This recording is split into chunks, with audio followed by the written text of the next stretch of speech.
Cela ne confirme-t-il pas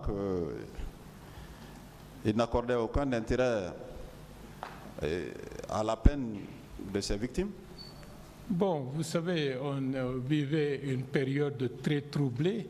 Peut-être que même s'il faisait des choses, moi je n'étais pas au courant de ce qu'il faisait en direction des victimes.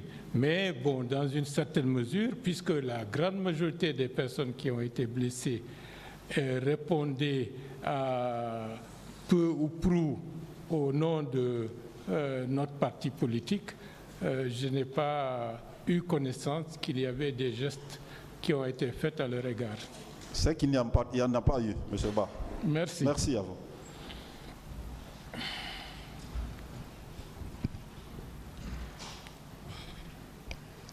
Merci bien, M. Ba. Nous vous exprimons toute notre compassion par rapport à ce qui est arrivé. Et au même moment, nous vous remercions parce que beaucoup de victimes se sont succédées ici. Elles nous ont dit que vous avez fait beaucoup pour elles. Merci. Merci pour ce soutien. Vous étiez le président du comité d'organisation de ces manifestations, n'est-ce pas? Oui. Ça veut dire que vous êtes la personne la mieux indiquée pour nous donner des explications réelles par rapport à ce qui s'est passé. Bon, c'est vrai. D'accord. Et vous étiez là, toutes les péripéties, tous les périples, vous avez pris part. Oui. D'accord. On va insister sur certains passages.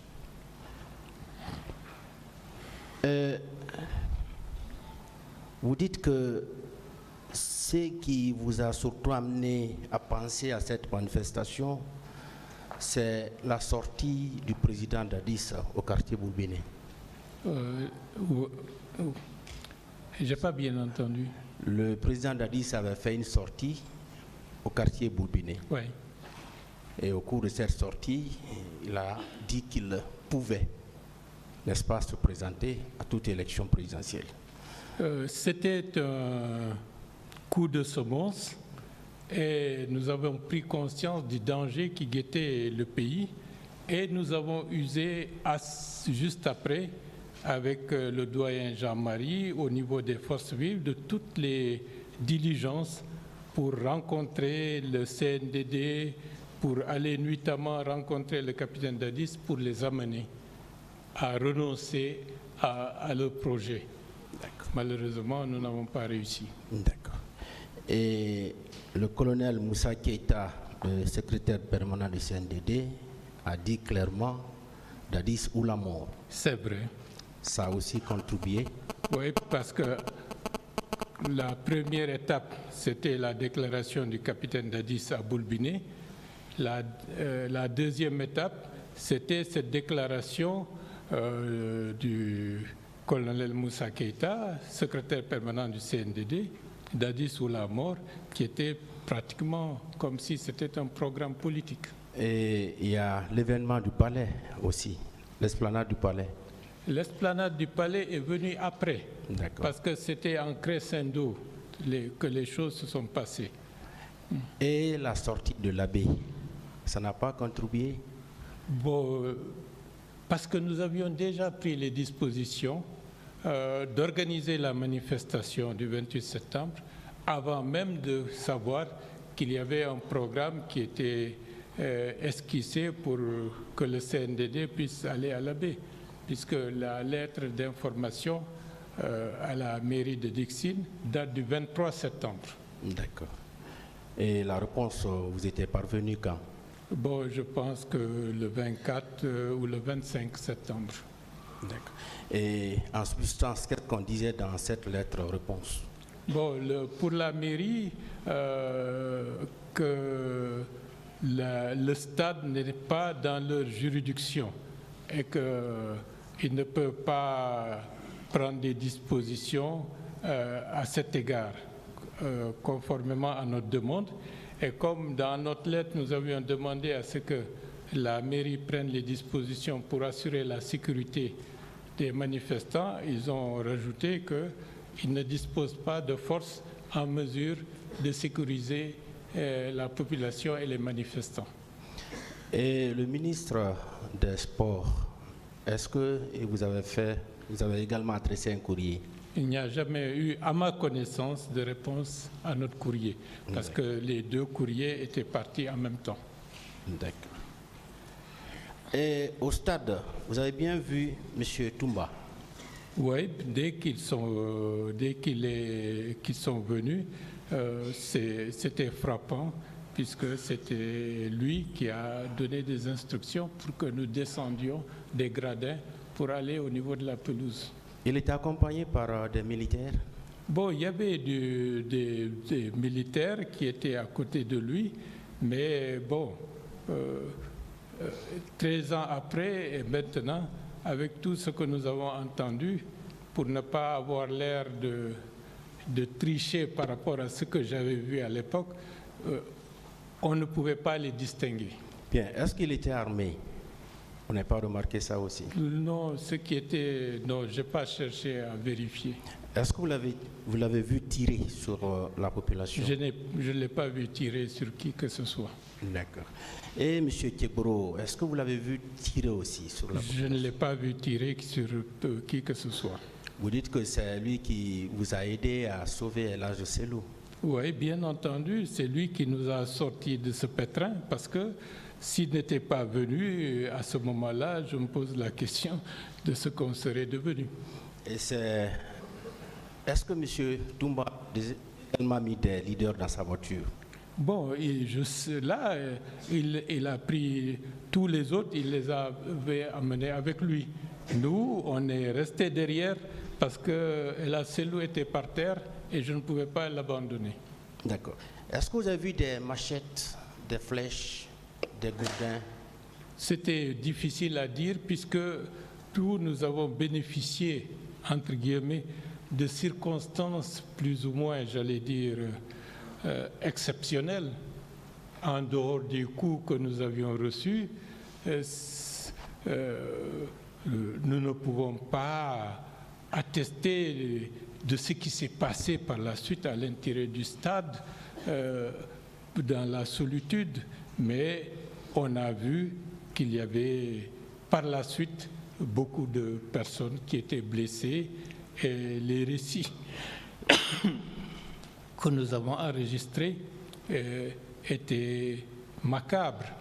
Mais de visu, je ne peux pas dire que j'ai vu des gens, en dehors de ce que je viens de déclarer tout à l'heure, des gens armés de coupe-coupe et de nous. On était dans d'un espace qui était loin du grand monde. Donc, est-ce que vous avez remarqué la présence des miliciens, des gens qui étaient habillés en t-shirt, genre Chelsea et autres? Bon, sur le coup, on a vu des gens avec des espèces d'uniformes qui n'étaient pas du tout conformes avec l'allure de ce que les forces de défense et de sécurité doivent porter. Bon, il y avait des civils, donc ceux-là qui nous poursuivaient pour nous asséner de coups avant l'arrivée du colonel Tibourou. Bien, vous dites au camp Samori, vous avez vu un camion militaire qui était venu, mais vous n'avez pas pu voir l'intérieur. Oui. Mais ça m'a tiqué. Un camion était quand même venu. Oui, c'était comme si les parois étaient très hauts, donc on ne pouvait pas savoir ce qu'il y avait à l'intérieur. Et il avait garé à quel niveau précisément? Dans l'espace qui mène au dispensaire du camp Samori. Il y avait beaucoup de militaires autour. Bon, dès que le camion s'est garé, j'ai l'impression que c'était comme s'il n'y avait pas de quelque chose de particulier.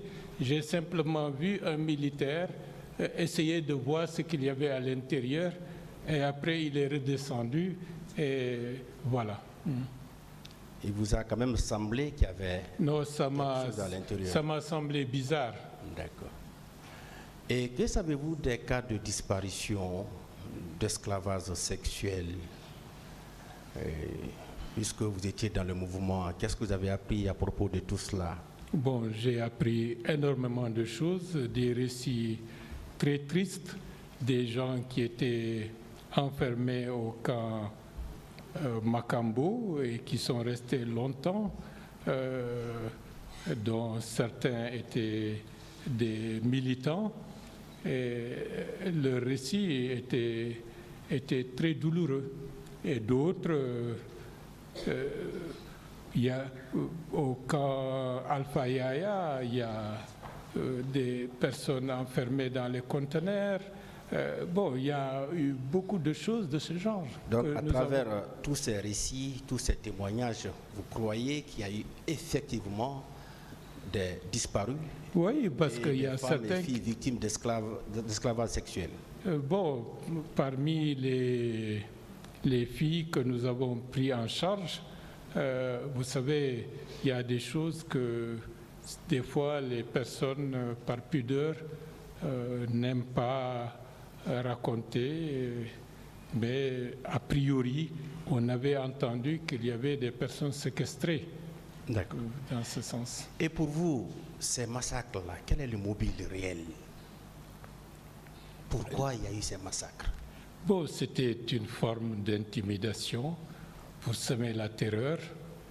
Et peut-être que, est-ce que ceci était fait spécialement pour la manifestation, ou bien est-ce que ce qui était dans une certaine mesure, ça c'est une analyse, est-ce que ce n'était pas une confrontation entre différentes forces militaires qui étaient en train de se préparer? Et donc la manifestation du 28 septembre, avec la répression qu'elle a endurée, je pense, a fait que beaucoup de choses qui étaient prévues, planifiées, n'ont pas pu se faire, et ça a détourné l'action vers une autre dynamique. Bien. Est-ce que vous avez eu vent des différentes réunions qui s'étaient tenues au niveau de la hiérarchie militaire bien avant ces événements du 28 septembre? Personnellement, je n'étais pas informé de cela.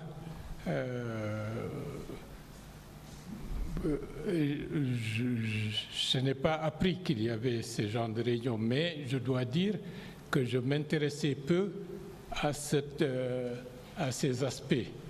Sinon, on risquait d'être, comment on appelle ça, intimidé, ou parce qu'on sait comment les choses se passent. On vous fait croire qu'il y a des choses qui se préparent parce que, dans le but de vous déstabiliser. Et personnellement, j'étais focus sur l'organisation de la manifestation, proprement dit. D'accord. Au cours de cette matinée du 28 septembre, il avait plu, hein? Oui, il y avait une fine pluie, mon inquiétude, c'était que la pluie soit suffisamment forte, parce que en 92, le fait que, à ce moment-là, pour la conférence Nations souveraines, que beaucoup de responsables se soient débinés à la dernière minute, ont impacté de manière sérieuse la lutte politique, parce que de 92 à 2004-2005, c'est comme si c'était un ectoplasme plat. Il n'y avait plus de manifestations, il n'y avait plus de contestations. Et pendant de toute cette longue période, on disait tout ce qui se fait en Guinée est possible. Toute revendication démocratique, s'il n'y a pas un soutien populaire, c'est comme si vous êtes dans les nuages, vous voulez amener ce pays, cette société, vers plus de démocratie. Mais vous voyez, rien ne se passe. La population est atteinte d'une telle apathie, et c'était l'inquiétude que le 28 septembre 2009, qu'on se retrouve encore dans cette situation. Parce que si cela se passait comme ça, j'avoue qu'on en aurait encore pour des dizaines et des dizaines d'années dans une situation de léthargie démocratique et de recul dans tous les domaines. D'accord. Vous dites que vous avez reçu un coup au niveau de la tête. Vous avez pu dévisager la personne? Non, non. C'était un militaire, c'était un béret rouge? Bon, vous savez, dans cette brouhaha, dans cette tohu-bohu, je n'ai pas pu distinguer, je n'ai même pas vu venir le coup. Tout simplement, j'ai su que j'ai reçu un coup sur la tête. J'étais sonné, mais j'avais gardé heureusement toute ma lucidité. D'accord. Nous revenons à la clinique Ambroise Paré. Ce sont deux militaires qui étaient venus avec des grenades. D'accord. Et jusqu'au jour d'aujourd'hui, vous n'avez pas pu les identifier? Bon, je n'ai pas pu, et puis il n'y a jamais eu l'occasion, au moment où la mémoire était fraîche, de savoir c'était qui.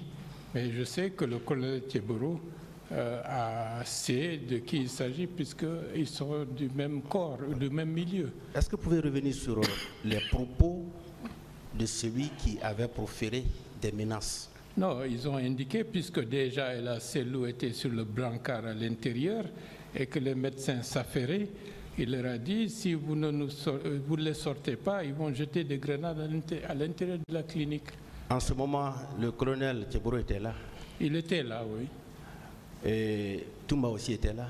Non, je n'ai pas vu le commandant Toumba. Il n'était pas présent en ce moment? Je ne l'ai pas vu à ce moment-là. D'accord.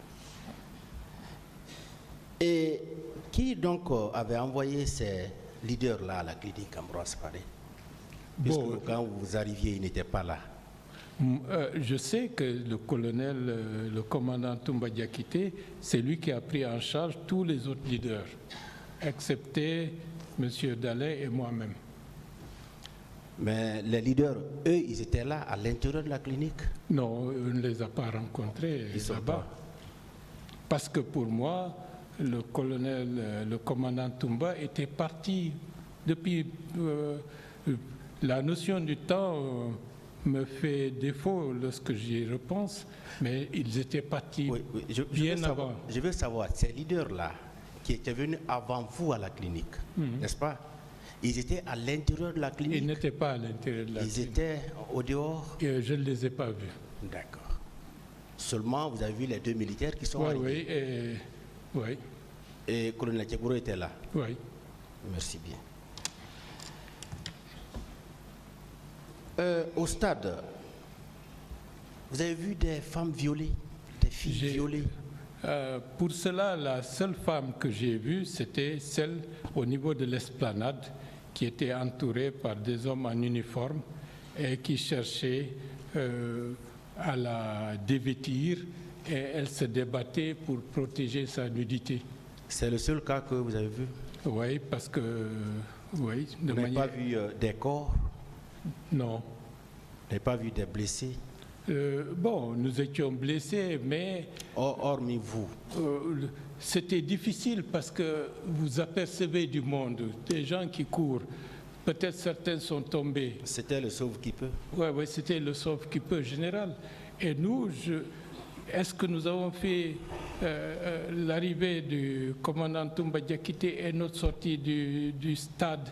Est-ce que c'est 10 minutes? Est-ce que c'est 15 minutes? Est-ce que c'est 20 minutes? C'est difficile de se prononcer, mais bien. Je sais que d'autres sont restés là-bas des heures durant, et avec tout ce qui a pu se passer pratiquement dans la solitude. Vous dites que le président Jean-Marie vous disait qu'il avait reçu des menaces lorsque vous étiez arrivé chez lui. Lorsqu'on est arrivé le matin, il n'avait pas l'air de vouloir aller au stade. Vous avez compris qu'il avait reçu des menaces? C'est ce qui était très probable, mais nous avons estimé, pour ne pas rééditer nos échecs de 92, c'était de le laisser là-bas avec un ou deux autres responsables. Je veux juste savoir ce passage. Vous avez compris quand même qu'il avait reçu des menaces, n'est-ce Oui, pas? parce que M. Sidia Touré avait confirmé que lui, il avait reçu des appels. Alors pour vous, est-ce que ce n'était pas des prémices de ces massacres-là? Non, ce n'était pas possible de penser que cela allait être possible. Donc au moment où vous alliez au stade, vous n'aviez jamais compris qu'il y aurait eu des massacres? Non, parce que d'autant plus, comme ministre de la Réconciliation nationale, le massacre du 22 janvier 2007, nous avions organisé une espèce de forum national où l'institution militaire était venue présenter ses excuses à la nation pour dire que plus jamais des choses de ce genre ne vont pas se répéter. Et malheureusement, ça c'était au mois d'août 2008. Par la suite, nous avons su que cette forme de justice transactionnelle n'était pas suffisante pour empêcher des expressions de massacre aussi dramatiques et tragiques comme celui du 28 septembre. Bien. Et le fait que nous n'avons pas eu le procès plus tôt a encouragé encore la réédition de ce genre de massacre un peu partout à l'intérieur du pays. Est-ce que la population civile portait sur elle des armes? Non, parce que c'était une exigence formelle de venir sans qu'il y ait toute confusion autour de ça. C'était une manifestation purement pacifique. Vous n'avez vu personne armée, parmi la population civile? Parce que même lorsque le matin on allait vers le stade, j'ai rencontré un jeune qui avait un sachet. Je me suis arrêté pour lui dire qu'est-ce qu'il a dans son sachet. Ça, c'était même loin du stade. C'était au niveau de Dixide, un peu à côté de comment on appelle ça, de la pharmacie. Mais comme c'était convenu, il ne fallait pas qu'il y ait quoi que ce soit qui puisse indiquer que des gens pouvaient transporter des armes blanches ou toute autre chose. D'accord. Et pour vous, ces massacres-là, est-ce qu'ils ont été spontanés ou bien ils ont fait l'objet d'une préparation minutieuse pour vous? Bon, c'est un peu compliqué, mais déjà, le fait d'ouvrir le stade, pour moi, c'était un élément qui n'était pas normal. Oui, cette question, elle est importante. Pour vous, parce que comme je l'ai dit, vous êtes en amont, vous êtes en aval. Oui. Pour vous, ce que vous avez constaté au stade, est-ce que ça pouvait vous faire dire que c'était spontané, c'est-à-dire les gens ont appris que vous étiez mobilisés au stade, ils sont venus pour réprimer, ou bien ils ont pris toutes les dispositions pour pouvoir réprimer cette manifestation-là?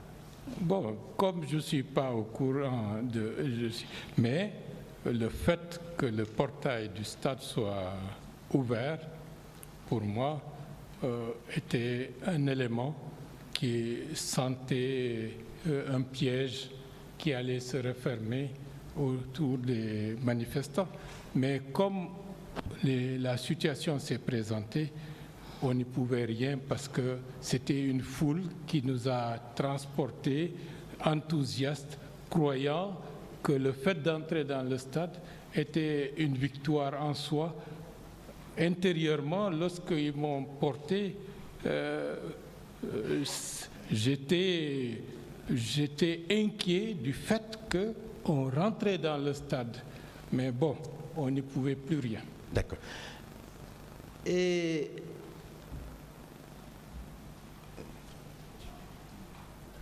merci bien. Merci. Merci beaucoup.